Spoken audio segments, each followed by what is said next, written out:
আমার নাম সুষমা মণ্ডল, থানা গোসাবা, বালিদ্বীপে বাড়ি। আমরা মেদিনীপুরের লোক।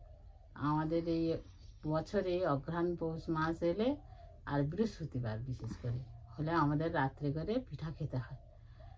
তাই আমরা এই শুকচুলি পিঠা তৈরি করব।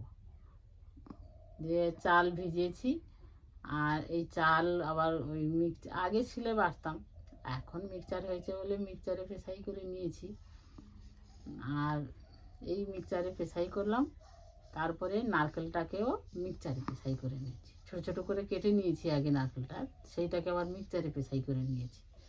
নিয়ে এই একসঙ্গে মিশিয়ে দিয়েছি, দিয়ে আর ওই লবণ আর জল দিয়ে একটু পাতলা করে মাখিয়ে নিলাম, ভালো করে মাখিয়ে নিলাম।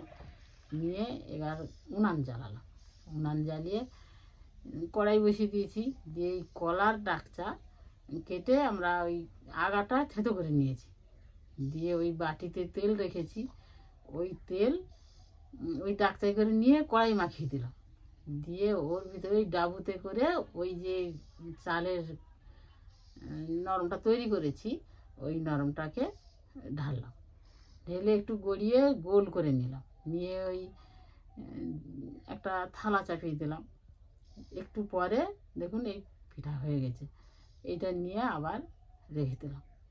এই করে আমরা পিঠা তৈরি করে আমরা খাই।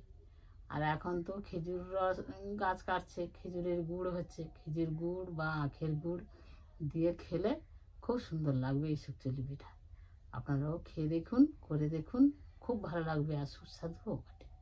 আমার মা ঠাকুমারা করতো, সেখান থেকে শিখেছি। এখন আমার সংসার হয়েছে, আমি করে খাই, সবাইকে খাওয়াই। খুবই ভালো পিঠা, আপনারা খেয়ে দেখবেন, করে দেখবেন।